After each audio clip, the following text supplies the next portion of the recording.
പരിണയം. രചന അവതരണം മിത്രവിന്ദ. അക്ഷി! അലർച്ച പോലെ പ്രിയങ്കയുടെ സ്വരം ആ ക്യാബിനെ മുഴുങ്ങിയ അതേ സമയം തന്നെയാണ് ആരോഹിയുടെയും അക്ഷിതിന്റെയും നോട്ടം ക്യാബിൻ ഡോറിന്റെ ഭാഗത്തേക്ക് നീണ്ടത്. പെട്ടെന്ന് പ്രിയങ്കയെ അവിടെ കണ്ടതും അക്ഷിക്ക് എന്തെന്നില്ലാത്ത ദേഷ്യം വന്നു. തനിക്ക് മാനസില്ലേ? ഒരാളുടെ ക്യാബിനിലേക്കും, അതും പ്രത്യേകിച്ച് കമ്പനി സിഇഒയുടെ ക്യാബിനിലേക്ക് വരുമ്പോൾ അറ്റ്ലീസ്റ്റ് ഒന്ന് നോക്ക് ചെയ്തിട്ടോ പെർമിഷൻ വാങ്ങിയിട്ടോ വരണമെന്നുള്ള സാമാന്യ മര്യാദ പോലും ഇല്ലേ പ്രിയങ്കയ്ക്ക്? നിന്ന നിപ്പിൽ ഉരുകിയൊലിച്ചു പോകുന്ന പോലെ തോന്നി പ്രിയങ്കയ്ക്ക്. എന്നിട്ടും അവൻ ചോദിച്ചതിന് ഉത്തരം കൊടുക്കാൻ കൂട്ടാക്കാതെ അവൾ അതീവ ദേഷ്യത്തോടെ ക്യാബിനുള്ളിലേക്ക് കയറി വന്നു. എന്റെ ബർത്ത്ഡേക്ക് വരാനാണ് അക്ഷയ്ക്ക് ബുദ്ധിമുട്ടല്ലേ? ഇവിടെ ഇങ്ങനെ സ്റ്റാഫിനെയും കെട്ടിപ്പിടിച്ച് നിൽക്കുന്നതിന് യാതൊരു പ്രോബ്ലവും ഇല്ലല്ലേ? ഛേ! പ്രിയങ്ക അതീവ ദേഷ്യത്തോടെ ചോദിച്ചതും അക്ഷിത് ആരോഹിയെ വിട്ട് പ്രിയങ്കയ്ക്ക് മുന്നിലേക്ക് കയറി നിന്നു. നിനക്ക് എന്താണ് അറിയേണ്ടത് പ്രിയങ്ക? ഞാൻ എത്ര പ്രാവശ്യം പറഞ്ഞിരിക്കുന്നു നീയുമായി ഒരു റിലേഷൻ എനിക്ക് താല്പര്യമില്ലെന്ന്. എന്നിട്ട് നീയല്ലേ എന്നെ വിടാതെ പിന്തുടരുന്നത്. അക്ഷി, ഇവിടെ നടക്കുന്ന കാര്യങ്ങളൊക്കെ അനന്യ പറഞ്ഞപ്പോൾ ഞാൻ ഒട്ടും വിശ്വസിച്ചില്ല. പക്ഷെ എനിക്കിപ്പോ ബോധ്യമായി. ഈ നിൽക്കുന്ന ഇവൾക്ക് വേണ്ടിയാണോ അക്ഷി എന്നെ വേണ്ടെന്ന് വയ്ക്കുന്നത്? പറയേ. അക്ഷിയുടെ കോളറിൽ പിടിച്ചൊലിച്ചുകൊണ്ട് പ്രിയങ്ക ചോദിച്ചതും ദേഷ്യത്തോടെ അക്ഷി അവളെ തട്ടിമാറ്റി. നോക്കു പ്രിയങ്ക, ആരോഹിന്റെ സ്റ്റാഫാണ്. നിനക്കെന്താ ബോധമില്ലേ? നീ എന്തൊക്കെയാണ് പറഞ്ഞു കൂട്ടുന്നത്? ആരോഹി വെറും സ്റ്റാഫ് മാത്രമാണെന്ന് ഞാൻ വിശ്വസിക്കുന്നില്ല. ഈ ഓഫീസിൽ മറ്റെത്ര സ്റ്റാഫുകളുണ്ട്? അവരെയൊക്കെ ഇങ്ങനെ അക്ഷി താങ്ങി പിടിക്കാറുണ്ടോ? ഞാൻ ഇതിനു മുമ്പ് കണ്ടിട്ടില്ല. നോക്കു പ്രിയങ്ക, ഞാൻ പറയുന്നത് ആദ്യം ഒന്ന് കേൾക്ക്. ആരോഹി തല ചുറ്റി വീഴാൻ പോയപ്പോൾ ഞാൻ ജസ്റ്റ് അവൾ വീഴാതിരിക്കാൻ വേണ്ടി പിടിച്ചതാ. ആർക്കറിയാം എന്താ നടന്നതെന്ന്? സത്യം നിങ്ങൾക്കല്ലേ അറിയൂ. പ്രിയങ്ക എങ്ങും തൊടാതെ പറഞ്ഞു വെച്ചതും അക്ഷി ദേഷ്യം നിയന്ത്രിക്കാൻ കഴിയാത്ത വിധം ഒരു അവസ്ഥയിലെത്തി.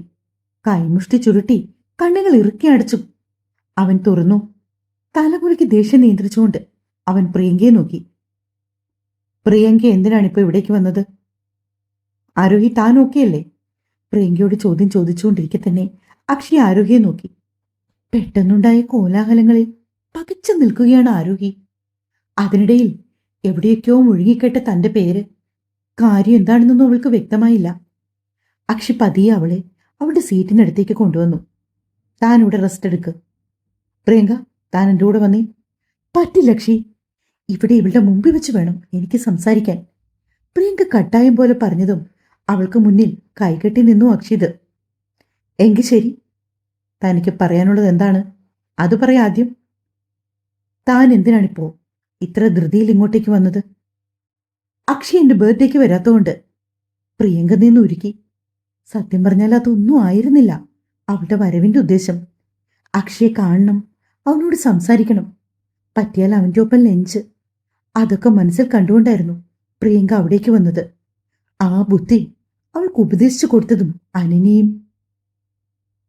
അതുകൊള്ളാലോ, ബർത്ത്ഡേക്ക് ഇൻവൈറ്റ് ചെയ്യാഞ്ഞിട്ട് ഞാൻ വരാത്തത് കൊണ്ട് കാര്യം അറിയാനായിട്ട് നീ നേരിട്ട് ഇങ്ങോട്ടേക്ക് വന്നു അല്ലേ? നമ്മളൊരു കാര്യം സംസാരിക്കുമ്പോൾ അതിലൽപ്പം ലോജിക്ക് ഉണ്ടാവണം. അല്ലെങ്കിൽ ആരോടാണ് സംസാരിക്കുന്നതെന്ന മിനിമം ബോധമെങ്കിലും വേണം. അങ്ങനെയാണെങ്കിൽ നീ ഇൻവൈറ്റ് ചെയ്തതിൽ എത്ര പേർ വരാതിരുന്നിട്ടുണ്ടാവും? അവരെ എല്ലാവരെയും ഇതുപോലെ പോയി നേരിക്കണ്ട് നീ കാര്യം തിരക്കുമോ? അക്ഷയ് പ്ലീസ്. പ്രിയങ്ക അവന് കൊടുക്കാനൊരു മറുപടി ഇല്ലാതെ നിന്നു. പ്രിയങ്കയോട് സംസാരിക്കുന്നതിനൊപ്പം തന്നെ അവൻ ടേബിളിലിരുന്ന അവന്റെ ഫോണെടുത്ത് നന്ദകിഷോറിനെ ഡയൽ ചെയ്തു. നന്ദകിഷോർ കോൾ എടുത്തതും അതീവ ദേഷ്യത്തോടെ അക്ഷിത് പറഞ്ഞു, Nandakishore, come to my cabin. പെട്ടെന്ന് തന്നെ കിഷോർ അവിടേക്ക് വന്നു. ഈ ക്യാബിനിലേക്ക് കയറി വരാൻ ആരാണ് ഇവർക്ക് പെർമിഷൻ കൊടുത്തത്? ദേഷ്യം കൊണ്ട് കത്തി ജ്വലിക്കുവാണ് അക്ഷിത്. പ്രിയങ്കയാണെങ്കിൽ ആരോഹിയുടെ മുമ്പിൽ തീരെ ചെറുതായതുപോലെ വല്ലാത്തൊരവസ്ഥയിലാണ്. സർ, ഞാൻ ആദ്യം തന്നെ ഇവരോട് പറഞ്ഞതാണ്, ഇപ്പോൾ സാറിനെ കയറി കാണാൻ പറ്റില്ല. അപ്പോയിൻമെന്റ് ഓർഡർ, പെർമിഷൻ ലെറ്റർ അതില്ലാണ്ട് അകത്തേക്ക് കയറാൻ പറ്റില്ലെന്ന്. അപ്പോൾ ഇവരാണ് പറഞ്ഞത് ഇവർ വിവാഹം കഴിക്കാൻ പോകുന്ന ആളാണ് സാറെന്ന്. കൂടാതെ അനന്യമേടവും പറഞ്ഞു. അതുകൊണ്ടാണ് സർ ഞാൻ ഇവരെ ഇവിടേക്ക് കയറ്റിവിട്ടത്. കോൾ ഹർ. ആദ്യം അക്ഷിത് പറഞ്ഞതിൻ്റെ അർത്ഥം മനസ്സിലാവാതെ നന്ദകിഷോർ അക്ഷയുടെ മുഖത്തേക്ക് നോക്കി. അനന്യയെ വിളിക്കൂ. അവന് മനസ്സിലാകാൻ വേണ്ടി അക്ഷയ് എടുത്തു പറഞ്ഞു. ഏകദേശം 5 മിനിറ്റിനുള്ളിൽ തന്നെ അനന്യ അക്ഷിതിന്റെ ക്യാബിനിലേക്ക് വന്നു. എന്തേട്ടാ വിളിച്ചത്? നീയാണോ നന്ദകിഷോറിനോട് പറഞ്ഞത് പ്രിയങ്ക ഞാൻ വിവാഹം കഴിക്കാൻ പോകുന്ന പെൺകുട്ടിയാണെന്ന്? അക്ഷിതിന്റെ ആ ചോദ്യത്തിനു മുൻപിൽ പ്രിയങ്കയും അനന്യയും ഒരുപോലെ നിന്നു പരിങ്ങി. അക്ഷി ചുണ്ടിനു മുകളിൽ ചൂണ്ടുവിരൽ വെച്ചു. Say yes or no. അതുമാത്രം എനിക്ക് അറിഞ്ഞാൽ മതി. അല്ലാതെ നിന്റെ ഒരു വിശദീകരണങ്ങളും എനിക്ക് കേൾക്കണ്ട. ഞാനായിട്ടാ പറഞ്ഞത്. എന്തിന് എന്തിന് നീ പറഞ്ഞു? ഞാൻ എപ്പോഴെങ്കിലും പറഞ്ഞിട്ടുണ്ടോ ഈ നിൽക്കുന്ന പ്രിയങ്കയെ വിവാഹം കഴിക്കാൻ എനിക്ക് സമ്മതമാണെന്ന്? പറയടി, എപ്പോഴെങ്കിലും പറഞ്ഞിട്ടുണ്ടോ? നന്ദകിഷോറിന്റെയും ആരോഹിയുടെയും മുമ്പിൽ താൻ തീരെ ചെറുതായി പോയതുപോലെ അനന്യയ്ക്ക് ആ നിമിഷം തോന്നി. വല്ലാത്തൊരു പരിഭ്രമത്തോടെ അവൾ തല കുനിച്ചുകൊണ്ട് പറഞ്ഞു, ഇല്ല. ദെൻ എന്തിനു നീ അങ്ങനെ പറഞ്ഞു നന്ദകിഷോറിനോട്? ഏട്ടാ, അത് പ്രിയങ്കയ്ക്ക് ഏട്ടനെ കാണണമെന്ന് പറഞ്ഞപ്പോൾ ഒടുക്കം വിക്കി വിക്കി ഉള്ള കാര്യം പറഞ്ഞ അനന്യ. അത് കൊള്ളാം. ഇനി മേലിൽ മേലിൽ നിന്നെ ഈ ഓഫീസിൽ കണ്ടുപോകരുത്. പ്രിയങ്കയ്ക്ക് നേരെ കൈ ചൂണ്ടി താക്കിയതുപോലെ അക്ഷിത് പറഞ്ഞു. അക്ഷി, ഞാൻ ഗെറ്റ് ഔട്ട്. അക്ഷി, പ്രിയങ്ക വീണ്ടും എന്തോ പറയാൻ ശ്രമിച്ചതും ഐ സേ ഗെറ്റ് ഔട്ട്. അക്ഷി തന്നറിയപ്പോൾ സീറ്റിലിരുന്ന ആരോഹി പോലും ഒന്ന് ഭയന്നു. അനന്യയും നന്ദകിഷോറും പ്രിയങ്കയും എല്ലാവരും ഒരുമിച്ച് ആ ക്യാബിനിൽ നിന്ന് പുറത്തേക്കിറങ്ങി. പുറത്തിറങ്ങിയ ശേഷം നന്ദകിഷോർ അയാളുടെ ക്യാബിനിലേക്ക് പോയപ്പോൾ അനന്യയും പ്രിയങ്കയും ക്യാമറയുടെ ശ്രദ്ധ അധികം കിട്ടാത്ത സ്ഥലത്തേക്ക് നിന്നു. എന്നാലും അനു, നിന്റെ ഏട്ടൻ ഈ വിധം എന്നെ അപമാനിക്കുമെന്ന് ഞാൻ കരുതിയില്ല. പ്രിയങ്ക അമർഷത്തോടെ അനന്യയെ നോക്കി. ശരിക്കും എന്താ പ്രിയങ്ക ഇവിടെ സംഭവിച്ചത്? ഏട്ടൻ എന്തിനാ നിന്നോട് അത്രയും ചൂടായത്?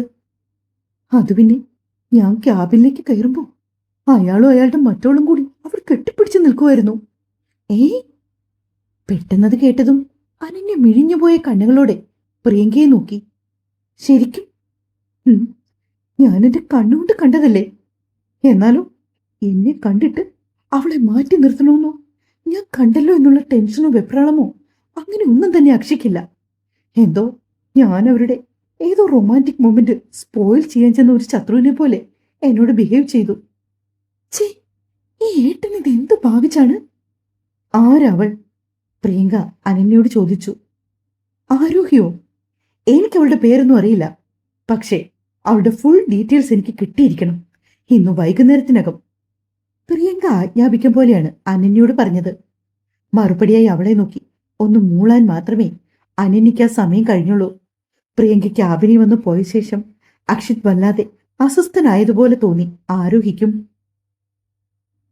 ഒരു വേള സാർ ഓക്കെയല്ലേ എന്നൊരു ചോദ്യം അവിടെ നാവിൻ തുമ്പിൽ തങ്ങി നിന്നെങ്കിൽ പോലും ശബ്ദം പുറത്തേക്ക് വന്നില്ല.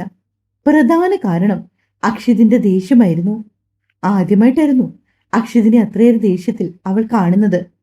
ആരോഹിക്ക് നേരിയ രീതിയിൽ തന്നെ പനിയും ചൂടും ഉണ്ടായിരുന്നതിനാൽ അവൾക്ക് വർക്കിൽ അത്രമാത്രം കോൺസെൻട്രേറ്റ് ചെയ്യാനൊന്നും കഴിയുന്നുണ്ടായിരുന്നില്ല. സീറ്റിലിരുന്ന് ലാപ്പിലേക്ക് നോക്കിയാണ് അക്ഷിയുടെ ഇരിപ്പെങ്കിലും ഇടയ്ക്കിടയ്ക്ക് അവന്റെ കണ്ണുകൾ ആരോഹിയെ തേടിച്ചെന്നു. ആരോഹി, താൻ ഓക്കെയല്ലേ? പെട്ടെന്ന് അക്ഷിയുടെ ശബ്ദം ഒരു ഇടിമുഴക്കം പോലെ തന്റെ കാതിൽ പതിഞ്ഞതും ആരോഹി സിസ്റ്റത്തിൽ നിന്ന് മുഖം ഉയർത്തി അവനെ നോക്കി ഒന്ന് തലകുലുക്കി. അക്ഷിതിന്റെ നോട്ടം കൂടുതൽ രൂക്ഷമായപ്പോ അവൾക്ക് കാര്യം മനസ്സിലായി. ഓക്കെയാണ് സർ. തലകുലുക്കുന്നതും മൂളുന്നതും അതൊന്നും അക്ഷിതിന് തീരെ ഇഷ്ടമില്ലാത്ത കാര്യമാണ്. എന്തെങ്കിലും പറയാനുണ്ടെങ്കിൽ സ്ട്രെയിറ്റ് ആയിട്ട് പറയണം എന്നാണ് അവന്റെ ഭാഗം. അല്പനേരം കഴിഞ്ഞ് കടുത്ത തലവേദന തോന്നിയതുകൊണ്ട് ആരോഹി വീണ്ടും അക്ഷയെ വിളിച്ചു. സർ.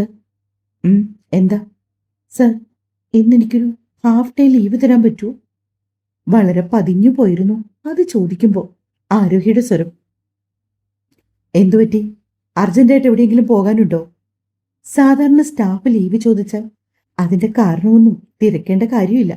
എങ്കിൽ പോലും എന്തോ ആരോഹിയോട് അങ്ങനെ ചോദിക്കുവാൻ അക്ഷിതിന് തോന്നിപ്പോയി.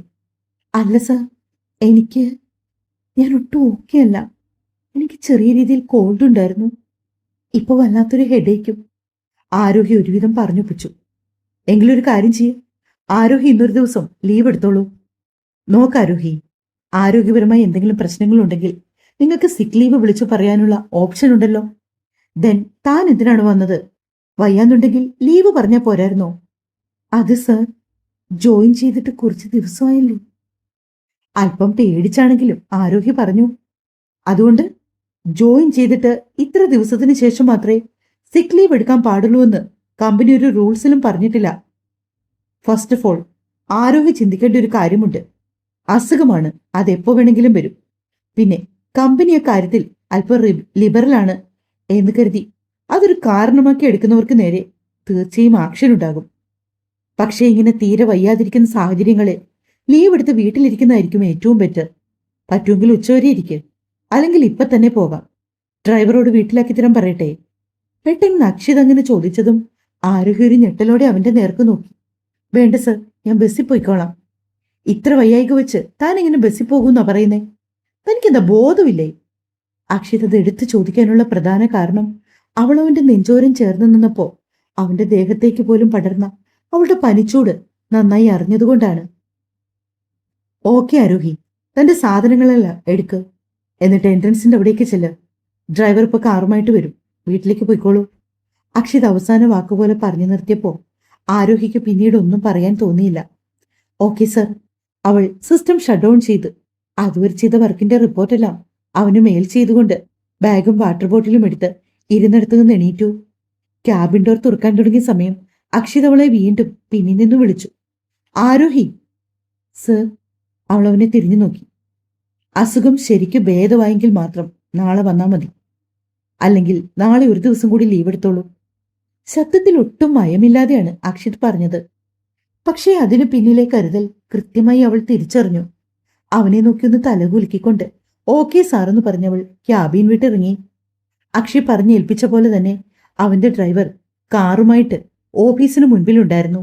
അയാൾ കൃത്യമായി തന്നെ അവളെ വീടിന് മുറ്റത്തിറക്കി തിരികെ പോയി. ആരോഗ്യ അകത്തേക്ക് കയറുന്നത് ആദ്യം കണ്ടത് അനുപമയാണ്. പെട്ടെന്ന് അനുപമ ഓടി ആരോഗ്യയുടെ അടുത്തേക്ക് വന്നു. എന്തു പറ്റി മോളെ, നീ ഓഫീസിൽ പോയില്ലേ? പോയി. എനിക്ക് ചെറിയ വയ്യായ്ക പോലെ തോന്നിയപ്പോ സാറാ പറഞ്ഞത് വീട്ടിൽ പോയി റെസ്റ്റ് എടുത്തോളാൻ. അത് ഏതായാലും നന്നായി. ശരിക്കും നീ ഇന്ന് പോകണ്ടായിരുന്നു.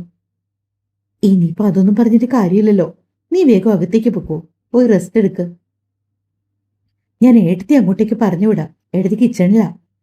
അനുപമയെ നോക്കിയൊന്ന് തലകുലുക്കിക്കൊണ്ട് ആരോഗ്യ പടികൾ കയറി മുകളിലേക്ക് പോയി. ഈ വീടിനുള്ളിലേക്ക് വന്ന് കയറുമ്പോൾ വല്ലാത്തൊരു അസ്വസ്ഥതയും ഭയവും സുരക്ഷിതയില്ലായ്മയും തന്നെ പിടികൂടുന്നത് ആരോഗ്യക്ക് അറിയാൻ കഴിയുന്നുണ്ടായിരുന്നു. അവൾ പെട്ടെന്ന് തന്നെ മുറിയിലേക്ക് കയറി വാതിൽ ചേർത്തടിച്ചു. അവളുടെ കണ്ണുകൾ കട്ടിലിനടിയിലും കതകിനും മറിവിലും വാർഡ്രോബിന്റെ സൈഡിലേക്കും തെന്നി നീങ്ങി. തന്നെ കൂടാതെ മറ്റാരെങ്കിലും ഉണ്ടോ ഈ മുറിയിലെന്ന് അവൾ ആ നിമിഷം പരിശോധിക്കുകയായിരുന്നു. ആരുമില്ലെന്ന് ഉറപ്പായതും നെഞ്ചിൽ കൈവച്ച് ഒരാശ്വാസത്തോടെ അവൾ ബെഡിലേക്കിരുന്നു. അതേ സമയം തന്നെയാണ് വാതിലാരോ തട്ടുന്ന ശബ്ദം അവൾ കേട്ടത്. ഉള്ളിൽ തികട്ടിവന്ന ഭയത്തോടെ ആരോഹി ഇരുന്നിടത്തു എണീറ്റു. അവളുടെ കണ്ണുകൾ മുറിയുടെ 4 ദിശയിലേക്കും പാഞ്ഞു. സ്വയരക്ഷയ്ക്കായി എന്തെങ്കിലും ഉണ്ടോ എന്ന് അവൾ ചുറ്റോട് ചുറ്റും നോക്കി. മോളെ, വാതിൽ തുറക്ക്, ഇത് ഞാനാ. വസുതയുടെ ശബ്ദം വാതിലിനപ്പുറത്തുനിന്ന് കേട്ട് ആരോഹി ആശ്വാസത്തോടെ ചെന്ന് വാതിൽ തുറന്നു. അനുപമ പറഞ്ഞു നീ നേരത്തെ വന്നെന്ന്. എന്തു പറ്റി? തീരെ വയ്യേ? നമുക്ക് ഹോസ്പിറ്റലിൽ പോയാലോ? വസുത അവളുടെ നെറ്റിയിലും കഴുത്തിലും എല്ലാം കൈവച്ച് ചൂട് നോക്കുന്നതിനിടയിൽ ചോദിച്ചു. വേണ്ടമ്മേ, ഒന്ന് ഉറങ്ങി എഴുന്നിട്ട് ശരിയാവും. എന്നിട്ടും കുറഞ്ഞില്ലെങ്കിൽ വൈകുന്നേരം നമുക്ക് പോകാം. വല്ലാത്ത ക്ഷീണം തോന്നുന്നുണ്ട്. എങ്കിൽ പിന്നെ ഈ വേഷമൊക്കെ മാറ്റിയിട്ട് നീ വന്ന് കിടന്നുറങ്ങ്. ഒന്നുറങ്ങി എണീക്കുമ്പോ എല്ലാം ശരിയാകും. വസുത മുറിവിട്ടിറങ്ങിയതും ആരോഗ്യ ഡോർ ലോക്ക് ചെയ്തുകൊണ്ട് കട്ടിലേക്ക് കിടന്നു. പതിയെ എപ്പോഴോ ഉറക്കം വന്ന് അവളുടെ മിഴികളെ പൊതിഞ്ഞു. പതിയെ ആരോഹി ഗാഠമായ ഉറക്കത്തിലേക്ക് വഴുതി വീണു. സമയം ഏറെ വൈകിട്ടായിരുന്നു പിന്നീട് അവൾ ഉറക്കം ഉണർന്നത്. ഏകദേശം സന്ധ്യയോടടുത്തു. വസുത വന്ന് വാതിൽ തട്ടിയപ്പോൾ ഉറക്കച്ചടവോടെ പോയി അവൾ വാതിൽ തുറന്നു. വന്ന വേഷം പോലും മാറാതെ ഉറക്കം തൂങ്ങി നിൽക്കുന്നവളെ വസുത ഒന്ന് നോക്കിയതേ ഉള്ളൂ. നല്ല ആളാ. വന്ന വേഷം പോലും മാറാതെയാണോ ഇത്ര നേരം കിടന്നുറങ്ങിയത്? വസുതയുടെ ചോദ്യത്തിനു മുമ്പിൽ ആരോഗ്യ ഒരു ചമ്മിയെ ചിരിച്ചിരിച്ചു. ഇപ്പൊ എങ്ങനെയുണ്ട്? ആശ്വാസം തോന്നുന്നുണ്ടോ? ഉറങ്ങിയപ്പോ നല്ല ആശ്വാസം. മാത്രമല്ല തലവേദന കുറഞ്ഞതുപോലെ തോന്നുന്നു. എങ്കിൽ പിന്നെ മേല് കഴുകി റെഡിയായിട്ട് താഴേക്ക് വാ. മുത്തശ്ശൻ നിന്നെ അന്വേഷിച്ചു. ചിലപ്പോ ഇന്നലത്തേതിന്റെ ബാക്കി എന്തെങ്കിലും പറയാനാവും. പൊടുന്നനെ ആരോഹിയുടെ ഓർമ്മയിലേക്ക് ഇന്നലെ രാത്രി ഈ മുറിയിൽ അരങ്ങേറിയ സംഭവ വികാസങ്ങൾ തെളിഞ്ഞു വന്നു. ആരോഹി വസ്തുതയെ നോക്കി. അവളുടെ മുഖം വിയർത്തു. മുഖത്താകമാനം വിയർപ്പ് തുള്ളികൾ പറ്റിപ്പിടിച്ചിരുന്നു.